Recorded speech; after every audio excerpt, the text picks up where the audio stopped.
Good afternoon, fine people of the internet and the not so fine. Welcome back to Maverick Baking and welcome back to another chocolate review. Today we are actually talking about a brand from my native land of Scotland. Someone warm up the bagpipes. Yes, today we are talking about Mary's Milk Bar. Now, this is a company based in Edinburgh that is most known for its ice cream and gelato. Their shop is based in one of the most gorgeous scenic areas of the old city of Edinburgh. I love it, but I've never actually been into the shop. Basically, every time I've kind of been near the shop, it's been out the door busy, which is a fantastic sign, of course. Usually I've been in Edinburgh on work-related things or other sort of events, and I don't really have much time to hang around, sadly. But with all of this global pandemic nonsense going on at the moment, they are selling their delicious chocolate bars online, and I have finally bought some. So today we are talking about 3 flavors of these absolutely stunning handcrafted chocolate bars. We are talking about their Damn Fine Cup of Coffee dark chocolate, which obviously is coffee flavored. We are talking about their Oat of Control bar, which has ginger, dark chocolate, toasted oats and seeds. And we also have this rather outrageous sounding white chocolate with nutty roasted Kinako powder and black sesame. So I think I'm going to start with the Damn Fine Cup of Coffee bar. These are all, I should mention before I get into them, these bars were all £4.50, which I know may be a little bit out of some people's budget when it comes to chocolate, but it's a standard sort of decent sized chocolate bar. It will be delivered contact free through your letterbox, as mine was. You're supporting a small business and you're also supporting good sort of sustainable ingredients and things like that. So even though £4.50 is a high price point, the price is often worth it. Okay, so let's talk about this particular bar, the Damn Fine Cup of Coffee. So this is a coffee dark chocolate. It's a 66% bar, so nothing kind of crazy strong or bitter for those of you who aren't big fans of that real ballsy cocoa flavor. It also contains some vanilla and a little bit of sugar and some fresh ground coffee from Clemson's estate. So as I said, these bars are handcrafted and you can see they're also lovingly hand wrapped, which I just adore. Listen to this sound. That is an exciting sound. It's this gorgeous sort of lovely waxy paper, branded, nice little bit of string, and a nice, I like it, okay? But we're going to get into the bar now and see how it tastes. There are people on this planet who don't like chocolate and don't like coffee, and just based on that 3-second sniffing experience, I do not understand any of you. If anything, I actually smell more coffee than chocolate, which is interesting. And it does smell like freshly ground coffee. You can smell there's a little bit of vanilla in there. You can smell that this isn't going to be kind of the most bitter chocolate. Let's see how it tastes though. I've spoken to you guys about that snap before. It's always a good sign. Okay, so we have some lovely, shiny, well-tempered chocolate. As you saw, fairly plain on the kind of presentation front, but there's not much you can do with multiple shades of brown in a bar, I guess. Let's see if this chocolate is worth it. If you love coffee, you are gonna love this. So straight away, this is obviously a bit of a grown-up flavor. This isn't a bar of Cadbury's Dairy Milk. It's got a good thickness. It's got a nice kind of snap as you're breaking into it and as you're eating it. The coffee flavor is the main thing that is overriding everything, which when you're buying a coffee flavored chocolate bar is obviously what you were looking for.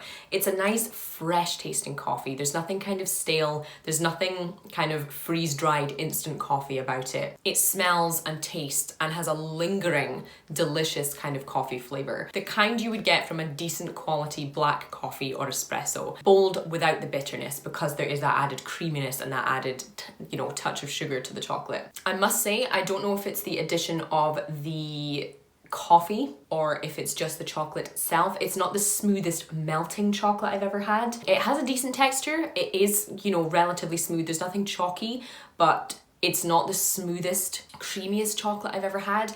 And I feel like there are grains of that coffee through it, which I don't particularly mind, especially when it is offering a nice flavor too. You can tell there has been sugar added to this bar because there isn't really a kind of lingering cocoa flavor as I've eaten it. I can taste a sort of sweetened coffee flavor, a little bit like a coffee flavored truffle or some coffee cake. There's not a sort of lingering chocolate flavor like there might be in a typical 66% bar. That could be because of the added vanilla, it could be the sugar, it could be a mixture of both, but either way, in terms of flavor and in terms of being a nice kind of accessible dark chocolate if you're someone who doesn't like it, this is a pretty good bar. It provides all the flavor it says it will. It's nicely presented, it has a decent texture. I'll give this bar a 4 out of 5. Let's move on to the other kind of darker chocolate. So this is the Oat of Control. So this is a ginger flavored dark chocolate with toasted oats.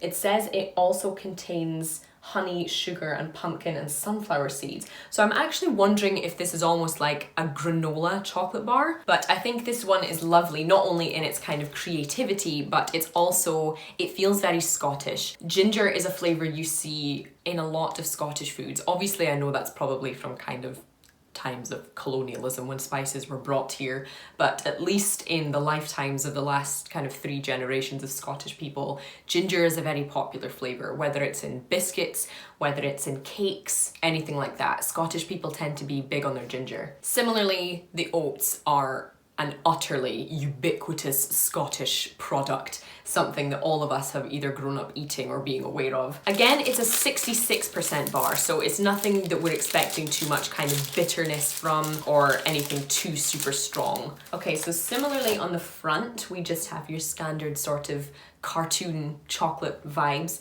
but on the back, this bar has broken, but that's to be expected in the post.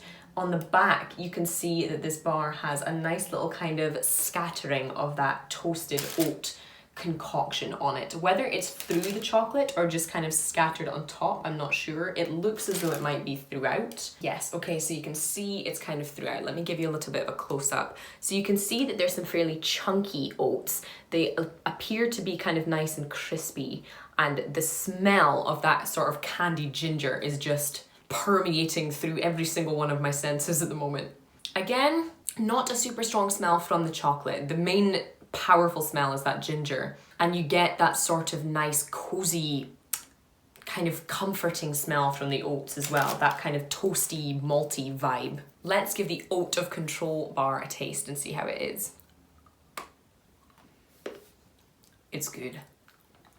So immediately texture wise, I think this bar is superior to the first one. You have a lovely smooth melting chocolate. I think because this bar is uninterrupted by the kind of ground coffee, there is a better kind of smoothness, a better creaminess, a better melt to it. The ginger is super, super powerful. So if you're kind of on the fence about ginger or you're not a fan at all, this one's not for you. However, if you're like me and you love ginger, sweet or savory, this one is seriously one you may want to try. The zing of fresh ginger rather than kind of the warmth of ground ginger that you may find in ginger biscuits or gingerbread, for example. The chocolate itself, again, is a little bit lacking in a bold cocoa taste. You know, speaking to you now, sort of a few seconds after finishing a couple of chunks of chocolate, the only lingering flavor is that ginger. The chocolate's kind of, you know, it's not really there. Again, I don't know if that's the addition of the sugar and the vanilla that's kind of masking that flavor. Some people may not mind that, but I do think when you're buying a bar that has such a high cocoa percentage, to only taste the flavorings, you know, you do kind of want a mix of both. However, that being said, I love the granola vibes in this bar. You get a lingering kind of nice granola flavor from those toasted oats. They provide a great texture. They break up the sort of mundanity that you might say of a solid chocolate bar if it's not your thing. You get crunch from those seeds. You get a little bit of flavor in each bite from the different elements of those kind of granola things. And of course, the ginger pairs really well with them. It makes it feel almost very autumnal, which is really nice. It's definitely a unique bar. It's not something I've ever tried before, and there is something that feels quite uniquely Scottish about it. Even though I think the chocolate itself could be improved upon, I love the flavour, I love the creativity, and I do enjoy the execution, so I'm going to give that another 4 out of 5. Okay, I think it's time to move on to the bar that I am most excited about. So this is called How to Get to Sesame's Treat. Very clever. So this is white chocolate, just made with your standard sort of sugar, cocoa butter, milk, vanilla, with roasted soybean flour, which is what I believe this kinako is. It also has black sesame and salt added to it. I am really, really excited about this one. I know that adding sesame flavour in Eastern Asia is very common. I know that in China and Japan, I believe it's done quite a lot in things like ice cream and in cakes.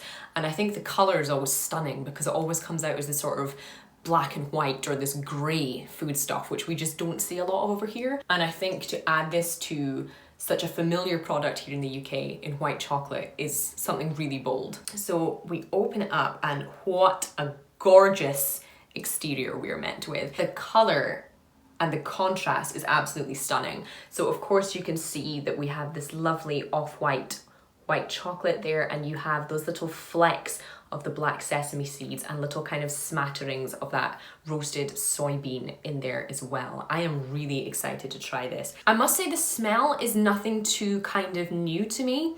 If you were just to hand this to me and I had my eyes closed, I probably couldn't tell you what was in this. The only thing I do actually smell is that sort of milky vanilla smell of white chocolate. But let's get into the flavour and see if that sesame is coming through.